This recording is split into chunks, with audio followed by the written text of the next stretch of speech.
¿qué opinión te merece este titular? ¿Cuál es tu reacción a este anuncio que ha hecho el propio Díaz-Canel del 92% de efectividad de Abdala? Como hombre de ciencia, ¿cómo observas este panorama de cara adentro y a lo internacional también?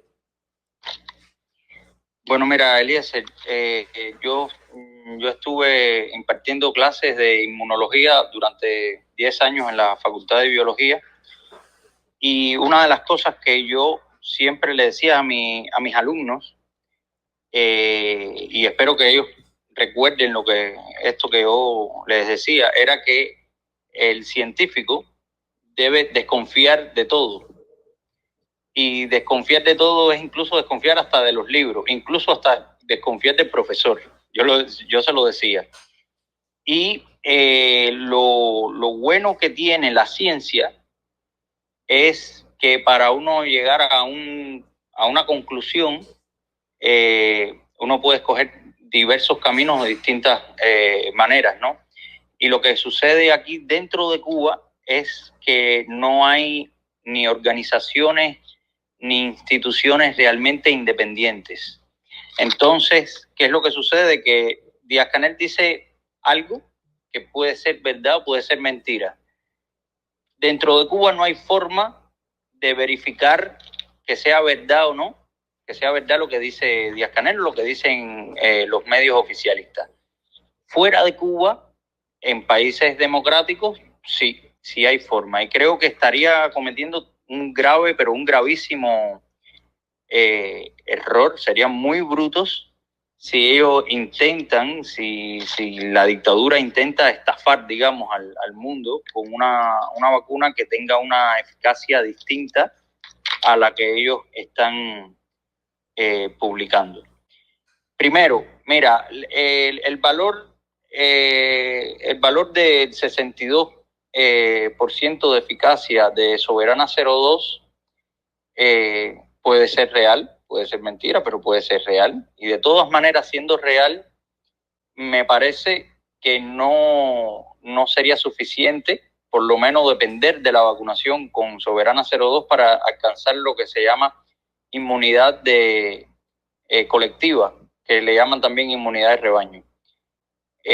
Por tanto, aún siendo verdad, yo desecharía la utilización de Soberana 02 como vacuna, aunque por supuesto pueda recibir la aprobación de tanto del SECMED aquí en Cuba como de la OMS.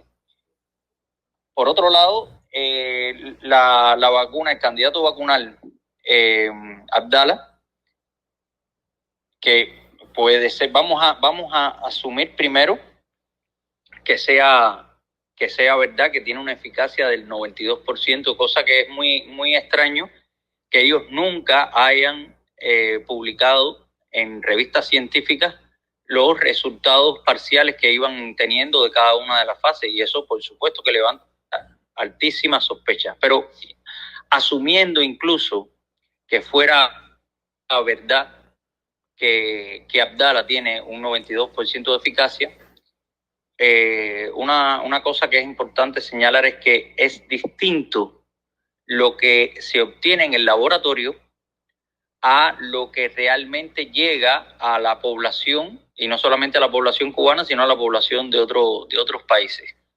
Porque el escalado en la producción, o sea, la producción en grandes volúmenes de un producto biotecnológico, digamos que es un asunto, es un punto y aparte, y requiere el control de la calidad que sea eficiente para ese medicamento. Y esas cosas suceden mucho, sobre todo en estos sistemas que son totalitarios o autoritarios. Ya ocurrió en Rusia recientemente. El mandatario Putin pues invirtió muchísimo dinero en el laboratorio Gamaleya, que fue el que obtuvo la famosa vacuna, la primera que ellos dijeron que fue la primera en el mundo, Sputnik V, y resultado fue un éxito en laboratorio y fue un fracaso a escala productiva porque nunca pudieron sostener la calidad en la producción ni tampoco producir en suficiente escala como para incluso inmunizar a la propia población rusa. Entonces, Rusia exportó millones de dosis que no fueron, que no eran la misma vacuna que la obtenida a nivel de laboratorio. La exportó a muchos países, entre ellos, por ejemplo, Eslovaquia, donde fue un gran escándalo porque no servía. O sea, la eficacia cayó muchísimo. ¿Dónde estaban produciendo esas vacunas? En empresas estatales o en empresas que eran cuasi estatales. Entonces, por eso el mismo gobierno ruso, Putin, está pensando o simplemente liberar la patente o cobrarla a un precio muy, muy bajo de esa vacuna. Y eso es un ejemplo de que, a pesar de que un candidato vacunal puede tener un diseño muy, muy bueno, puede ser exitoso a escala de laboratorios, puede ser que nunca lleguen a producirlo y a sostener la calidad a escala masiva. Así como pasó en Rusia, puede pasar perfectamente en Cuba. Eso por una parte, ¿no? Ahora, hay otras muchas cosas que me gustaría señalar. Creo que escuché a mi amigo Ariel hablar de que Cuba rechazó el proyecto COVAX y coincido con él en que es un escándalo tremendo, en que lo que denota es que la dictadura no tiene como prioridad la salud del pueblo cubano. Y ese acto de rechazar entrar al programa COVAX, que le permitiría a Cuba recibir dosis de vacunas ya aprobadas en muchos otros países de forma incluso gratuita, lo que denota es una irresponsabilidad y una soberbia tremenda del régimen cubano. Y lo que quieren es hacer un marketing de su industria, de sus productos biotecnológicos, específicamente de estos candidatos, y además la propaganda política, ¿no?, que vende el régimen fuera. Pero asumiendo que estos candidatos, que la información que ellos están publicando es veraz, aún así, eso creo que es un grave error y una gran injusticia, porque ahora mismo en Cuba, si uno va a una farmacia con una prescripción médica porque uno tiene una infección, pues no hay ciprofloxacina, no hay antibiótico, no hay, o sea, las cosas más básicas, analgésicos no hay. Y además ellos mismos lo reconocieron, hay como 120 medicamentos básicos del sistema de salud que no están disponibles, que la población no los tiene disponibles. Y esto me recuerda, Eliezer, a lo que sucedió en 1970. Fidel Castro puso al país única y exclusivamente en función de producir 10 millones de toneladas de azúcar. Y el resto del país se podía estar cayendo. Ellos estaban enfocados en eso. Y sacó incluso cirujanos de salones de cirugía para ponerlo a cortar caña. Bueno, aunque sea verdad que estos candidatos tienen estos niveles de eficacia y todo lo que ellos publiquen sea verdad, de todas maneras es una irresponsabilidad y una falta de respeto que estén gastando recursos única y exclusivamente y enfocados única y exclusivamente en eso, hayan rechazado al proyecto COVAX de ayuda para recibir vacunas a la población cubana, y estén descuidando el resto de las esferas, incluso otras enfermedades que son tan o igual de mortales que el COVID-19. Vaya, es realmente un escándalo todo y nada, ellos, yo le estoy haciendo como un expediente, ¿no?, de los errores que ellos han estado cometiendo con el manejo del COVID-19. Uno de ellos fue que utilizaron test rápido de detección de anticuerpos como método diagnóstico al principio, o sea, el año 2020, y muchos científicos cubanos lo advirtieron, y entre ellos yo, muchos lo advertimos. El método diagnóstico es el RT-PCR. Y estuvo durante meses y meses y meses el sistema sanitario cubano utilizando PCR, pero también estos test rápidos que no sirven para diagnóstico. Sirven para hacer estudios de seroprevalencia, para ver cuánto prevalece en sangre los anticuerpos contra COVID, pero no sirven para diagnosticar.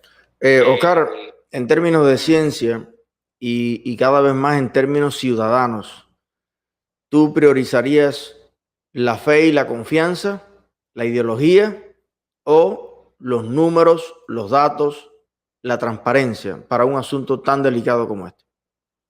Por supuesto que la transparencia. Y ya desde el punto, desde la noticia en que el día que recibió la vacuna Soberana la aprobación para su uso en ensayos clínicos en humanos, el 13 de agosto, fue el 13 de agosto, que fue el cumpleaños del dictador Fidel Castro, el 13 de agosto del 2020, ya yo desconfío totalmente de cualquier noticia y del manejo que ellos estén dando a la epidemia y a la información que ellos brindan, ¿no?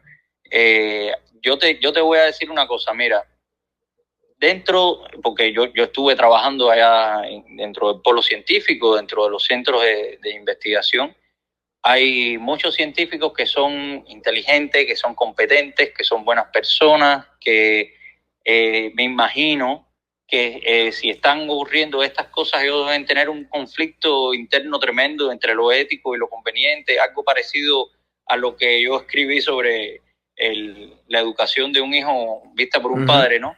Yeah. Ellos deben estar pensando y sufriendo eso, si es que hay algún tipo de, digamos que de estafa, ¿no? De farsa. Y también hay otra cosa que quiero señalar. Hay mucha, o sea, el sacrificio que hacen estos investigadores es altísimo, con pésimos recursos. O sea, el esfuerzo personal y ese sacrificio es altísimo y es muy, pero que muy mal correspondido por salarios y por todo tipo de atenciones por parte del régimen cubano. Y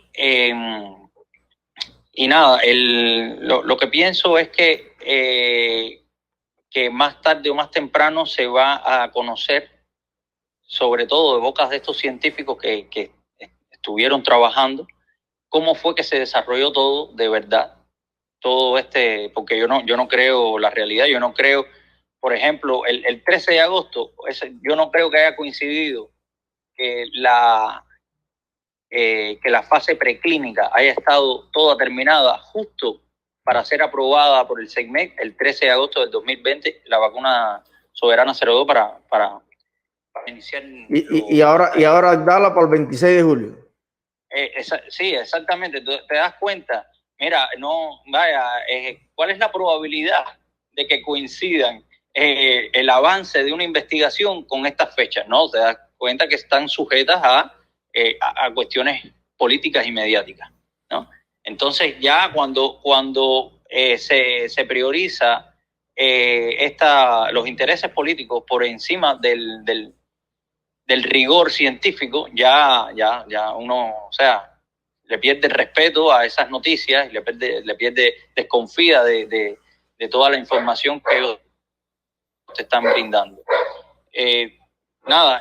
Si fuera verdad que estos candidatos tienen estos niveles de eficacia y todo eso, una de las cosas que yo recomiendo es que desechen a la vacuna Soberana 02 y que se enfoquen en producir a Abdala y que además, por supuesto, traten de controlar y mantener la calidad de esa producción. Lo ideal sería que ellos abrieran la economía y que incluso muchos como yo, por ejemplo, a mí me gustaría crear unos laboratorios privados y producir, por ejemplo, con una patente que ya exista, pudiera producir y ayudar. Yo me beneficiaría y se beneficiaría todo el mundo, ¿no? Vaya, podría producir aspirina, salbutamol.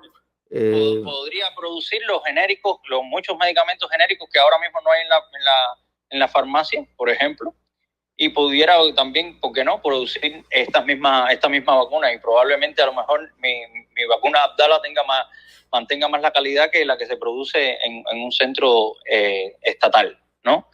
Entonces, nada, esas son las cosas que provoca el bloqueo interno. O sea, que el propio régimen cubano pues está frenando la ciencia y el desarrollo del país, y eso nos afecta a todos.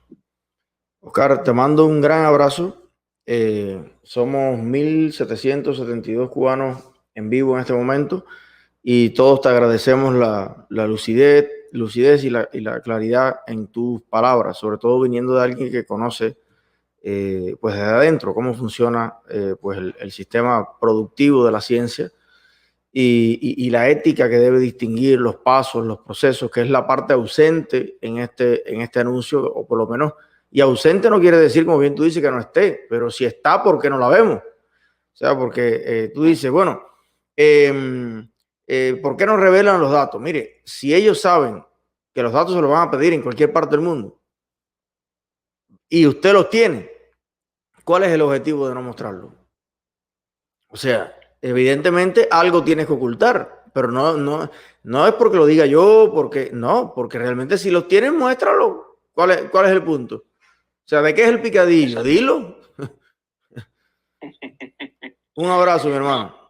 Un abrazo, muchas gracias por la entrevista y nada, vamos a ver, el tiempo va a decir por qué ellos estaban con tanto nivel de secretismo. Y déjame señalarte una cosita antes. Mira, el sector de nosotros los científicos no tiene forma de sobrevivir en Cuba fuera del Estado, de ninguna forma. Y por eso es que no ves a científicos, digamos, creando grupos de trabajo o algo al margen. Es que no hay forma. La ciencia es muy costosa y necesita una infraestructura tremenda. Entonces, o la mayoría de los científicos o están dentro con ellos aquí, trabajando con ellos en los centros estatales, o se van del país. Prácticamente no sucede como artistas o como muchos profesionales que pueden en el cuentapropismo seguir realizando su actividad. Y yo creo que los científicos son de las personas que más sufren todo esto de la censura, la represión, la vigilancia, y además que son, o sea, deben tener unos niveles de estrés tremendos porque son muy conscientes de lo que están viviendo, ¿no? Bueno, y el que tenga duda que le pregunte a Isla Molina. Sí, esa, por Dios, 15 años sin dejarla salir del país. Yo creo que eso es una de los mayores castigos, torturas, ¿no? Para cualquier ser humano. Gracias, mi hermano. Bueno, un abrazo. Bueno, ha sido Oscar desde La Habana, Cuba.